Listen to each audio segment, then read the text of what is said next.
Alaiki bisakinah, hendaklah ke atas engkau tu kena sakinah Nabi SAW. Namanya Allah SWT kisah mereka saat Nabi Muhammad berdepan dengan Nabi Muhammad seperasaan dan membawa Rasulullah SAW. Satu perbahasan ulama tentang Nabi Yusuf dengan Nabi Muhammad SAW.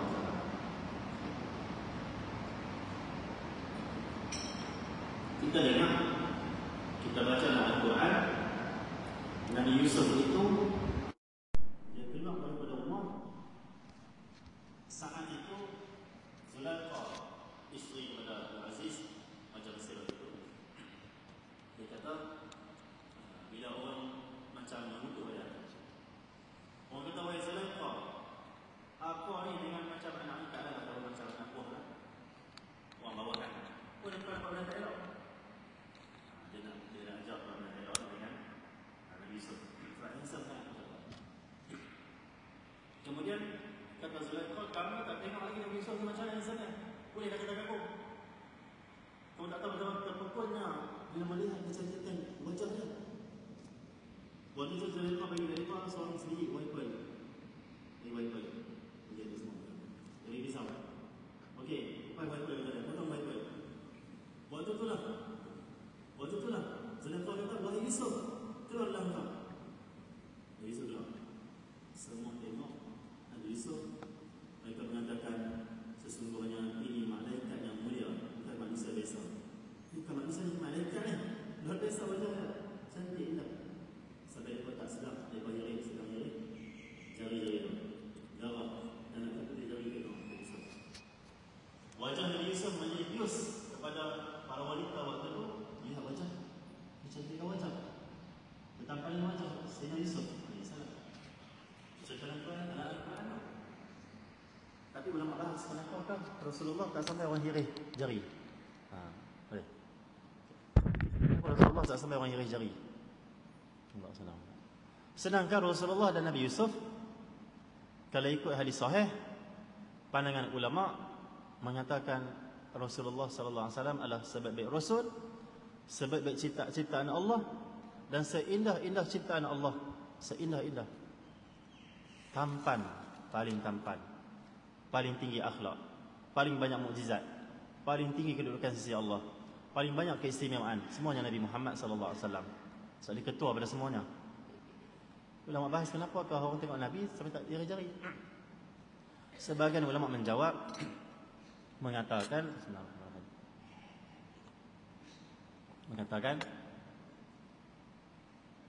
Nabi Muhammad sallallahu alaihi wasallam memang paling tampan dan lebih tampan dari Sayyidina Yusuf.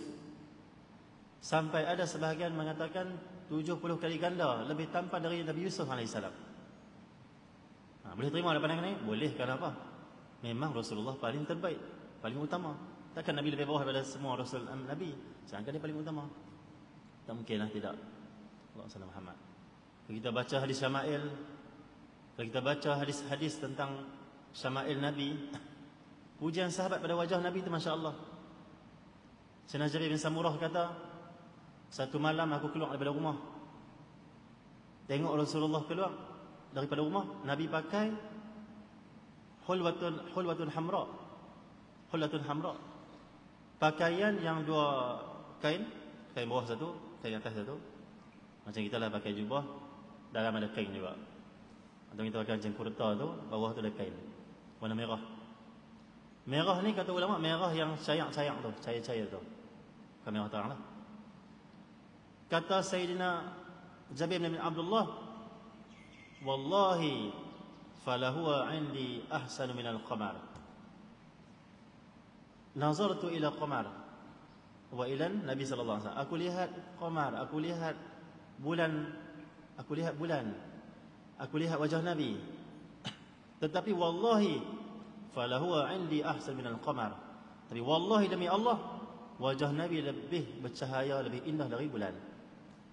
Kenapa sampai keluar bahasa dia? Engkau macam bulan. Sayyidina Allah bin Abbas menyebutlah hadis, engkau ya Rasulullah macam, kata Sayyidina Allah bin Abbas, saya bila tengok Rasulullah, seolah-olah matahari sedang mengelilingi di depan wajah Rasulullah.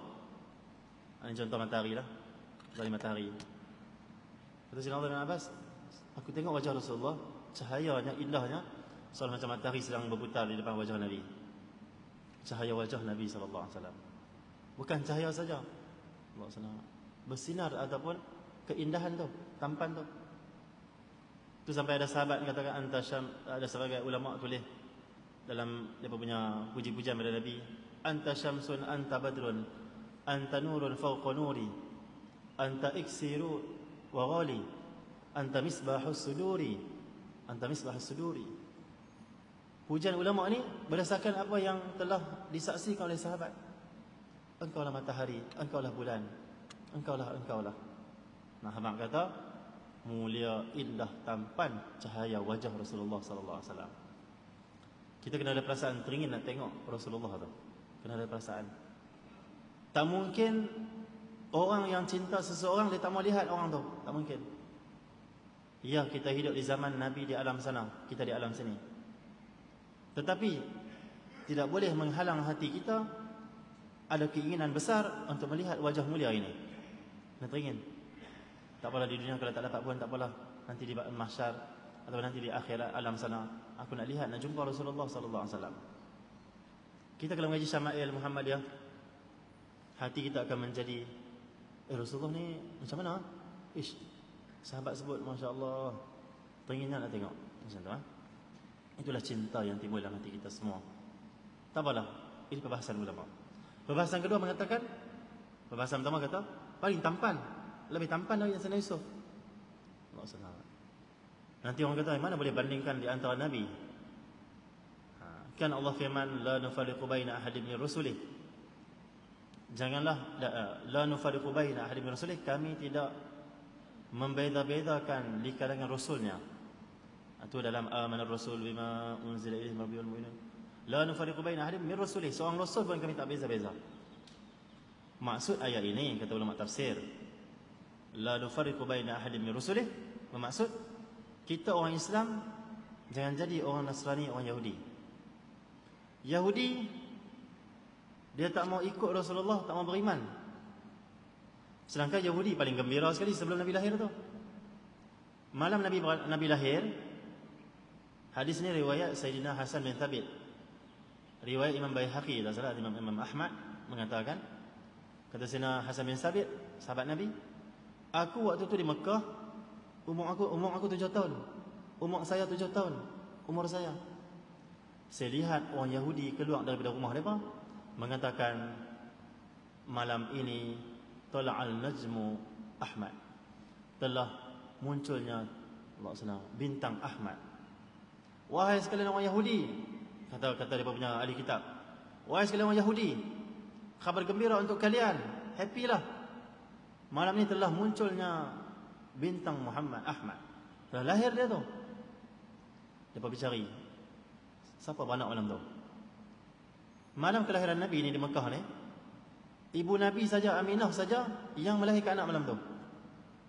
Berbeza dengan zaman kita. Pergi tengok di hospital, semalam berapa orang lahir? Banyak tu, 2-3 orang mungkin lebih. Ada waktu yang sama dia panggil. Tapi saat lahir Nabi Muhammad, hanya Nabi Muhammad. Mereka cari siapa lahir ni malam ni. Dia tiba-tiba mereka bertemu Aminah. Mereka tengok Rasulullah yang masih baby, yang baru lahir. Dia kata ini telah mendapat kemuliaan besar oleh bangsa Arab. Bangsa Arab akan menguasai, mendapat kekuasaan yang besar di dunia ni. Lahir dari kalangan orang Arab. Masya Allah. Tapi Yahudi, bila Nabi lahir, apa semua, sebagian besar mereka menolak kerasulan Nabi. Kenapa dia membezakan Rasulullah? Beza macam mana ni? Yang Allah tak bagi, Allah larang dalam Quran membezakan Rasul. Beza macam mana? Beza macam ni. Kalau Rasul ni bukan bangsa saya, tak beriman dengan dia. Bangsa saya paling hebat. Kalau Rasul lahir dari bangsa lain, tak hebat. Bukan Rasul, tolak. Bagi fahaman Yahudi, lah ni viral lah, cerita Yahudi Zionis ini menyerang orang Palestin, orang Islam, Gaza. Banyak kita baca tentang Gaza, tentang Palestin. Macam-macam pandangan kita lah akan keluar. Allah SWT Muhammad.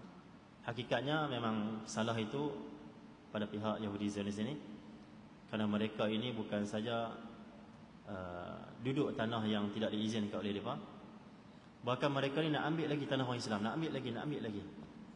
2-3 bulan lepas, betul lah senangnya, tapi 2-3 bulan lepas operasi ni lebih dahsyat. Operasi apa? Askar mai ke rumah orang Islam di Palestin, dia suruh keluar semua, kata, rumah ni kami ambil, tanah ni kami ambil. Halau. Orang Palestin ada kunci tapi tidak ada rumah dan tanah. Dihalau, diambil, dibesarkan lagi Israel, dibesarkan lagi. Cuba kita buka Google, tekan Palestin, takkan muncul Palestin, muncul Israel. Dalam peta, dalam map tekan Palestin, tak keluar, tak mungkin. Israel semuanya, seluruh negara Palestin itu dia. Tahun ni lah Netanyahu tu, Perdana Menteri Presiden Israel, dia bentangkan peta terbaru Israel. Habis tanah Palestin dikeluarkan daripada peta Palestin, Israel semua, menyebabkan kemarahan orang Palestin dan sebagainya. Kezaliman macam-macam dah dibuat lagi tu. Allah SWT. Kawan-kawan saya pernah pergi Masjid Aqsa. Saya tanya mereka, macam mana keadaan di sana? Memang sikap mereka Yahudi Zionis ni tak baik lah. Mereka kalau ambil password kita, Malaysia, lempang terus. Oh, macam tu. Pilih negara mana pun, dia tahu kita Malaysia, dia tahu kita ni negara apa lah, kira lah. Dia akan letak elok password tu, layan elok. Paling kurang dia cengeng je muka. Ni lempang. Bas tengah lalu, sekat, naik semua, letak depan-depan kita tu. Cek. Negara lain tak ada nak tahu tu. Dia cek ya, lepas tu lapang dari sini. Dia punya tu. Dia tak akan acu tu. Oh, pakai jubah serban, sekat terus 2-3 jam. Cek semua WhatsApp dia. Ustaz saya, seorang kawan saya ustaz, dia tengok pakai jubah serban, dia kalau nak pergi Palestin jangan pakai jubah serban, tak boleh. Terus pakai lepas pakai kita pakai nak jin, keluar mana ke, pakai t-shirt sudah. Bahaya pakai pakaian dia cak macam-macam. Kawan saya seorang Ustaz Syahir, orang duduk mengajak di Shah Alam ni lah. Dia kena masuk dalam bilik, 2 orang lepas, seorang lagi ustaz, cek. Dia cek semua handphone, dia tekan semua WhatsApp, cek semua. Ada tak kita cerita kat mereka ke, kita bersungguh-sungguh dengan Hamas ke apa ke? Cek, dia tekan tu keluar semua WhatsApp kita. Dia semua dalam sistem. Mereka orang Yahudi, ataupun orang bukan Islam, mereka lah yang buat cerita benda ni. Dia tekan semua keluar, dia cek, ada tak video ke apa ke yang kita ni nak masuk serang mereka ke? Saya baik tak ada, Alhamdulillah, Masya Allah lah. Dan di Masjid Aqsa, Masjid Aqsa yang boleh semayang dalam dia bukan orang Palestin, orang luar boleh pergi. Orang Gaza khususnya, Palestin yang majoritinya tidak boleh semayang Masjid Aqsa. Keliling Masjid Aqsa Baitul Maqdis dikuasai oleh orang Yahudi. Cek habis. Kita kalau Malaysia nak masuk semayang Masjid Aqsa kena ada permit. Orang Palestin kalau nak masuk semayang Masjid Aqsa kena ada permit, menemukan permit baru boleh masuk. Dia bukan boleh semua pergi. Allah SWT. Sebahagian sebut ada zon-zon pula, A, B, C. Zon A Islam saja. Zon B, zon C nya boleh campur Islam dan juga Yahudi boleh duduk sekali, macam-macam lah. Tak pula nak sebut tentang Yahudi ni, Masya Allah. Sejak zaman Rasulullah lagi mereka memusuhi Islam, memusuhi bangsa Arab. Allah SWT.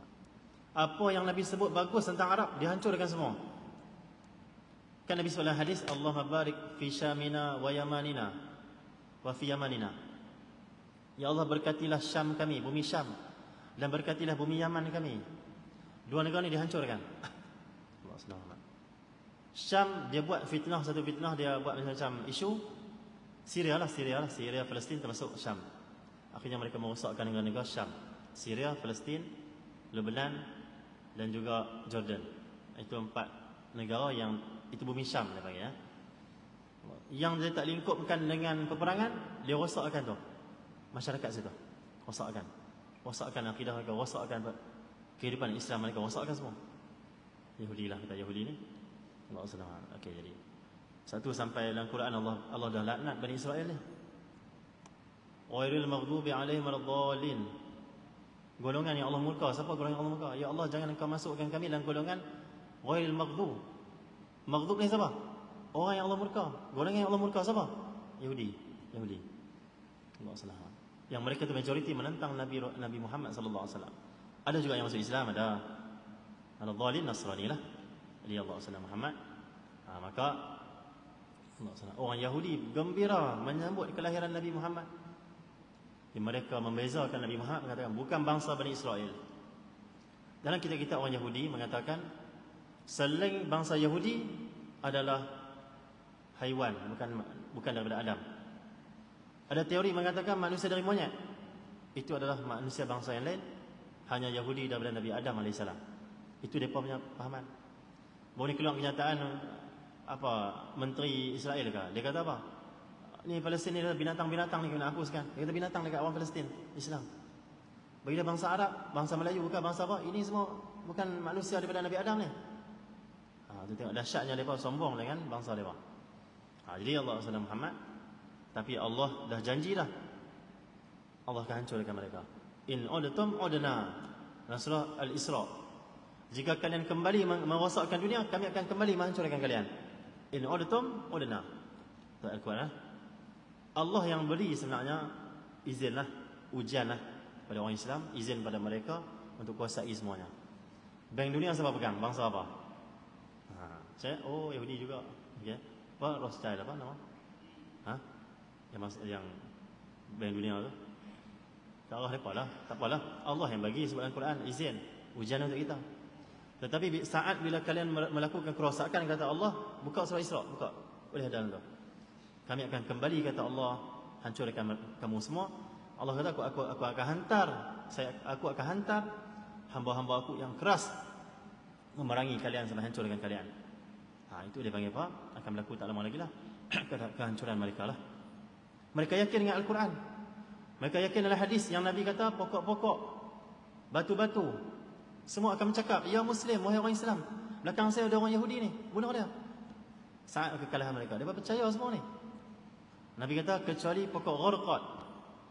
Pokok Gharqad lah yang tak bercakap, kata Yahudi belakang dia. Akhirnya sekarang lebih kurang 200 juta lebih pokok Gharqad ditanam. Dengan mereka mengharapkan melindungi mereka.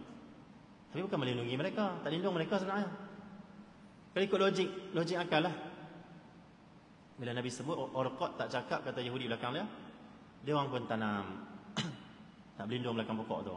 Logiknya mudah untuk orang Islam. Mudah apanya? Tengok kat mana ada pokok, kita buang masa tu lah. Kita pergi kat situ lah. Kan mudah. So macam umpan pula. Masya-Allah. Dia tak nampak, dia macam percaya. Nabi dah sebut itu, Muhammad sebut tu. Muhammad kami percaya ni. Cuma dia bukan bangsa kami, tak tolak dia. Lepas tanam dia pokok tu. Cuba kaji tengok berapa jumlah pokok di Israel lah ni. Banyak melampau. Tapi semua tu alhamdulillah mudahnya. Tentang Islam tak payah pergi cari di bukit. Tak payah pergi cari di laut. Saya cari, pergi tengok. Gharqad sini ya. Belakang tu tembak. Okey, senang saja. Ni Gharqad lah, belakang pancung. Akhir zaman lah ni, zaman Mahdi atau zaman Nabi Isa. Depa kadang depa nak percaya hadis kan, depa pergi kot lain. Depa kadang memusnahkan diri depa sendiri. Depa tak akan boleh dapat elak daripada takdir Allah Subhanahu Wa Taala. Masuk 2-3 bulan lepas kan dalam TV3. CIA ke apa? Ada Amerika punya ni. Ada 86,000 orang, 80,000 nama yang mereka sedang himpun dalam data mereka disyaki Imam Mahdi. Mereka zahirkan sendiri perancangan mereka mencari Imam Mahdi. Tapi jumpa tak? Tak jumpa. Nama paling banyak naik dalam data mereka, syak ada kata Imam Mahdi, Muhammad Mahmud Ali. Tak salah lebih kurang lah. Siapa nama Muhammad, dia macam mana latar belakang dia, kehidupan dia macam mana, dia membesar macam mana, semua dia cek. Dan dia syaki Imam Mahdi. Tapi tak mungkin dia jumpa Imam Mahdi. Kenapa? Imam Mahdi adalah rahsia Allah Subhanahu Wa Taala. Inilah kesombongan orang Yahudi sampai dia nak mengubah takdir. Banyak filem kita tengok, filem-filem luar negara ni, dia bertunjuk tentang bagaimanakah perancangan untuk mengubah masa depan. Nak cerita masa depan tu, masa depan. Tak mungkin. Kita orang Islam tahu perancangan mereka. Tapi bukanlah untuk kita takut dan kita putus asa, tidak. Kerana perancangan mereka lemah sebenarnya. Allah SWT. Perancangan mereka lemah. Ada orang Islam dia baca pasal konspirasi, dia takut. Sampai tak boleh buat apa. Tak, bukan macam tu. Cukup kita tahu, dia yakin dengan keimanan kita, Allah lah yang mengatur semuanya, mereka pasti akan gagal juga. Tak apalah, sikit lagi kita ambil dalam 10 minit lagi, kita tutup lah. Jadi Allah SWT Muhammad. Maksud la nufariqu baina ahli rasulih, Tak mau beriman kepada Rasul kerana bangsa lain. Okey. Tapi bolehlah kita menyebut Rasulullah lebih daripada Nabi yang lain. Nabi lain tak dapat ini, Nabi dapat macam ni. Boleh. Itu bukan membezakan beriman dengan semua. Bukan maksud membezakan dalam Al-Quran yang tidak beriman dengan sebahagian. Tetapi ini berdalilkan dengan ayat Allah yang lain. Allah firman, tilkar rusul faddalna ba'dahum 'alal ba'd minhum Allah sallallahu Muhammad. Allah sebut daripada sebahagian mereka ditinggikan darajat. Okey, Rasul ini kata Allah dilebihkan sebahagian atas sebahagian yang lain. Maksudnya ada rasul-rasul yang dapat kelebihan lebih dari rasul yang lain. Sebahagian mereka dapat darjat yang tinggi. Minhum man kallama Allah. Sebahagian mereka boleh bercakap dengan Allah Subhanahu Wa Taala. Allah sebut dalam Quran firman tu, surah Al-Imran tak salah. Jadi boleh kita sebut Rasulullah lebih tampan dari yang lain kerana sebagai rasul. Mukjizat paling banyak. Itu memang sungguh pun. Sungguh. Nabi Sulaiman boleh bercakap dengan binatang. Nabi Muhammad boleh cakap dengan binatang. Banyak kisah. Bahkan lebih daripada tu. Nabi bercakap dengan binatang yang telah dipotong, disembelih dan dimasak. Boleh bercakap dengan Rasulullah lagi. Di perang Khaybar, hadis sahih tu. Nabi pergi perang Khaybar, ada seorang makcik buat main kambing. Nabi makan, sahabat mati terus. Nabi makan, waktu tu kaki kambing yang Nabi pegang bercakap, "Ya Rasulullah, saya ini diletak racun." Nabi Sulaiman cakap dengan binatang yang hidup. Nabi Muhammad cakap dengan binatang yang hidup, bahkan binatang yang telah dimasak. Itu Nabi Muhammad sallallahu alaihi wasallam. Nabi Musa pukul dengan tongkat dia, batu keluar 12 mata air. Untuk 12 kaum puak Yahudi. Okey. Bani Israel. Okey. Nabi Muhammad sallallahu alaihi wasallam di perang Tabuk, bekalan air dah habis. Ambil bekas keluar daripada jari Nabi Muhammad air. Allah, yang jernih, yang elok. Mana air tu? Daripada daging, daripada tulang keluar air. Nabi Muhammad Allah angkat lagi darjatnya. Allah sallallahu alaihi wasallam. Nabi Allah sallallahu Muhammad Ibrahim dalam Quran, Nabi Ibrahim kata apa? Rabbi la tukhzini yawma yub'atsun yawma la yanfa'u malun wala banun illa man atallaha biqalbin salim. Wahai Tuhan, jangan kau hina aku di hari akhirat nanti. Itu Nabi Ibrahim berdoa.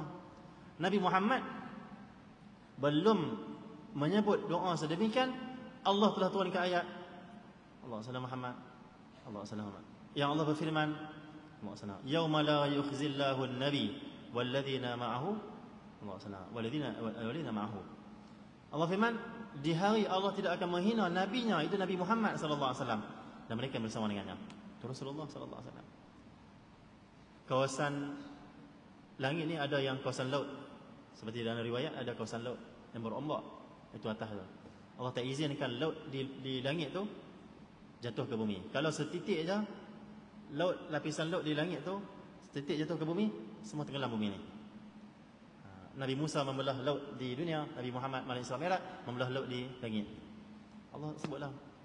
Nabi-nabi dalam Quran Allah panggil ya Ibrahim, ya Isa, anta taqul basma, ya Musa. Allah senang. Nabi Muhammad Allah panggil ya ayuhan nabi, ya ayuhar rasul, ya ayuhal muzammil, ya ayuhal mudaththir. Tak ada ayat Quran Allah firman ya Muhammad, tak ada, ya Ahmad, tak ada. Allah akan mulakan dengan pangkat dan kemuliaan Nabi Muhammad sallallahu alaihi wasallam. Ya ayuhar rasul, ma balighna ma unzila ilaik. Nabi lain ya Musa, ya Isa, ya dan sebagainya. Okey, sekali lagi. Maka kelebihan Nabi di sisi tampannya, akhlaknya, mukjizat lebih dari semuanya. Kerana dia adalah penghulu semuanya. Sikit saja, marilah kita teladani akhlak Rasulullah sallallahu alaihi wasallam. Allah datangkan kita ke dunia, hanya kita ni dielokkan zahir sahaja. Laqad khalaqnal insana fi ahsani taqwim. Taqwim di sini maksudnya ciptaan tubuh badan manusia paling elok. Allah SWT paling indah, cantik. Allah SWT. Ada orang kata apa? Ada orang dia kata apa? Saya tak handsome lah, tak elok lah Allah buat. Elok semua Allah buat. Ada orang hidung dia macam ni, dia nak tinggikan lagi. Dia kata tak elok. Elok. Nak tahu dah elok tak elok manusia ni? Senang saja. Kita pergi di kandang lembu, kita selfie dengan lembu. Muka lembu kat sini kita begini. Contohlah, bukan nak kasar bahasa, tidak. Selfie. Cuba tengok. Okey, kata lembu, muka lembu kat sini, muka kita kat sini. Okey, ambil gambar. Cuba tengok. Hidung kita dengan hidung lembu. Mata kita dengan mata lembu. Wajah kita, kepala kita dengan kepala lembu. Mana lebih elok? Mana lebih indah? Mesti kita. Orang tu macam mana pun, bangsa apa pun, mata macam mana pun, hidung macam mana pun, bila lihat haiwan, maka manusia lebih indah. Kan Allah dah kata seelok-elok ciptaan dia. Kita yang tak puas hati. Allah buat elok dah, kita yang tak puas hati. Masya Allah. Elok dah Tuhan buat ni. Jadi tak apalah. Jadi, tetapi Allah SWT perintahkan kita untuk sempurnakan pula yang dalam. Luar tak apa elok dah, dalam yang kena elokkan lagi. Itulah tugas Rasul main. Rasul Allah utuskan untuk apa? Bukan nak elokkan wajah kita. Bukan Rasul tu nak ajak kita bagi kulit kita jadi lain sikit. Tak. Rasul tu ajak keimanan, akhlak, Islam, kepercayaan. Bagaimanakah amalan kita, ibadah khusyuk, taqwa pada Allah dalam.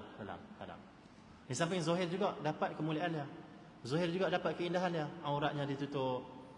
Allah senang amat. Tingkah lakunya elok bila mengikuti Rasul ini. Dalam akan menjadi elok dengan mengikuti Rasul sallallahu alaihi wasallam. Tak apalah. Jadi kita tak akan sempurna selagi kita tak contohi Rasulullah sallallahu alaihi wasallam. Kalau kita nak sempurna mesti ikut yang paling sempurna, Yang pertama. Yang kedua, mari sama-sama kita mengkaji akhlak Nabi. Walaupun pagi ni tak ada nak sebut akhlak Nabi ni, tak apalah. Kuliah lain banyak. Kita cuba contohi betul-betul akhlak Nabi sallallahu alaihi wasallam. Sebagai ulama nak ikut sungguh akhlak Nabi. Nabi tak tunjuk macam ni. Nabi tak tu buka kipas tak? Contohlah. Allah senang. Nabi kalau nak tunjuk satu, ni semua jari. Cuba kita tengok. Macam ni dengan macam ni mana lebih adab? Ni contoh saja. Ni ambil saya ni. Kamu ni. Contoh. Tu kita lah. Ataupun sebagian orang. Nabi Muhammad semuanya jari dibuka. Apa khabar pakcik? Apa semua ambil saya tu. Masya Allah Nabi sallallahu alaihi wasallam. Nabi sallallahu alaihi wasallam tu sikit-sikit lah. Ulama ada yang macam tu lah, ikut. Nabi sallallahu alaihi wasallam, Allah sallallahu Muhammad. Bila duduk dengan para sahabat, yang pertama Nabi akan kalih dan layan sebelah kanan. Akhlak Nabi. Contoh kita mai duduk di majlis, sahabat kita mai duduk, kawan mai duduk. Mana dulu kita nak kalih salam, mana dulu kita nak senyum dulu. Kanan. Nabi senyum kat sana apa semua, bola kiri. Ada akhlak Nabi Muhammad dan para sahabat semua faham. Nabi akan memuliakan yang kanan dulu. Kiri pun mulia juga, cuma dahulukan yang kanan. Kemudian kiri. Allah senang. Dan banyak lagi ada akhlak Nabi Muhammad. Bagaimana Nabi sabar dan juga memaafkan orang lain yang menyakiti Rasulullah sallallahu alaihi wasallam. Orang lempak atas kepala Nabi waktu sujud di Kaabah, lempak najis. Tak pernah orang lempak najis atas badan kita, tapi Nabi pernah. Saat mana yang lempak najis atas kepala dan belakang Nabi ni sakit, Nabi ziarah dia. Masuk Islam. Masya-Allah. Allah senang amat. Banyak kisah tu masya-Allah Nabi balas keburukan dengan kebaikan. Kita ambillah akhlak Nabi, jomlah kita memaafkan semua orang. Kalau kita nak Nabi kita gembira, kalau kita nak Nabi kita kasih kita, Allah kasih kita, maka jadikan hati Nabi gembira dengan kita ikut akhlak dia. Lapangkan dada kita memaafkan siapa saja. Allah senang. Dan mata kita pandanglah semua orang dengan kemuliaan. Itulah akhlak yang besar. Hati kita penuh dengan kasih sayang pada siapa saja. Walaupun orang yang tak suka pada kita, yang hasad pada kita, tetap kita kasih, mendoakan hidayah daripada Allah SWT. Nabi sampai orang pukul kepalanya di medan jihad, berdarah kepala Nabi. Nabi masih lap darahnya. Kenapa Nabi tak mau darahnya tumpah ke tanah? Takut nanti Allah bala dan hancurkan umat ni. Soalnya Nabi tanggung sakit untuk selamatkan orang lain. Macam tu sekali Nabi SAW. Bahkan Nabi mendoakan kepada Ya Allah hidayah di baling batu di Taif. Nabi tak kata ya wahai malaikat hancurkan. Maafkan mereka. Nabi maafkan mereka. Doakan hidayah. Kita tak pernah orang sakiti macam orang sakiti Nabi. Pernahlah kita baca sirah, kita pernah disakiti macam Nabi disakiti? Tak pernah. Tak mungkin. Tapi kadang-kadang tu kita lebih berat untuk memaafkan orang lain. Sedangkan Nabi Muhammad, Masya Allah, maka kita tiru akhlak Nabi SAW. Banyak lagi kita nak ceritalah, tak apalah. Jadi banyakkan selawat pada Nabi SAW. Dan dengan selawat itu Allah bersihkan hati kita, memudahkan urusan dunia akhirat kita, urusan kita untuk mendekat diri dengan Allah Subhanahu Wa Taala. Banyakkan selawat pada Nabi Muhammad. Dan satu selawat kita 10 selawat dari Allah dan malaikat. 10 selawat Allah maksud 10 limpahan rahmat. Kita kata ulama, kalau Allah bagi satu rahmat saja layak masuk syurga. Ni satu selawat 10 rahmat. Allah SWT. Maka selawat itulah kita mendapat limpahan rahmat yang paling banyak sekali. Di samping amal yang lain lah. Maka perbanyakkan selawat pada Nabi Muhammad sallallahu alaihi wasallam. Dan yang terakhirnya adalah doa lah sesungguh. Di saat-saat getir ini, doa sungguh-sungguh. Sepatutnya kita setiap solat fardu tu buat qunut nazilah. Qunut nazilah ni dia bukan hanya sebab tu, boleh buat semua waktu. nazilah lah. Tapi kebiasaan nak buat subuh lah, subuh ataupun maghrib mereka buat. Okey. Boleh nak buat semua waktunya kunut nazilah. Kalau kita tak mampu buat kunut nazilah untuk saudara kita di Palestin sana khususnya, tak apalah. Lepas sembahyang, wajibkan diri kita doa keselamatan orang Islam. Doa kejayaan dan kemenangan orang Islam. Mereka perlukan doa kita semua. Itulah jihad kita lah ni. Doa pada mereka. Mudah-mudahan dengan doa kita yang ikhlas, Allahumma Muhammad, Allah Subhanahu Wa Taala beri kemenangan pada semua umat Islam. Juga kita akan dapat kelebihan dan kemuliaan yang besar, menjadi asbab kemenangan untuk orang lain. Jadi terima kasih kepada pengurusi masjid dan semualah, atau imam ahli kuasa, pegawai masjid, dan semua yang duduk walaupun lambat sikit datang, lambat banyaklah mai tu, habis pun lambat, minta halal dan minta maaf. Mudah-mudahan kita jumpa lagi, kalau tak di dunia, di akhirat bersama Nabi Muhammad sallallahu alaihi wasallam. Mudah-mudahan kita dapat masuk syurga bersama Rasulullah. Anta ma'aman ahbabta, engkau akan bersama dengan siapa kau kasih. Mudahan hati kita pagi ni kasih Rasulullah, sehingga kita kalau mati hari ni, mati esok ke, tahun depan ke apa ke, dengan cinta ni lah kita nak balik ke akhirat, nak bersama Rasulullah sallallahu alaihi wasallam. Dan bersama Rasulullah pasti masuk syurga, pasti mendapat syafaat. Insyaallah. Wa sallallahu ala sayyidina Muhammadin wa ala alihi wasallam. Alhamdulillah. Al-Fatihah. Alhamdulillah. Salatu mustaqim. Allahumma ja'alni hudaka wa ja'alni fi wa la tuwallini waliyan siwak wa la taj'alni khalqaka wa 'asak wa hasbunallahu wa ni'mal wakeel. Rabbana atina fid dunya hasanah wa fil akhirati hasanah wa qina 'adzaban nar. Wa sallallahu ala sayyidina Muhammadin wa ala alihi wasallam. Alhamdulillahirabbil alamin.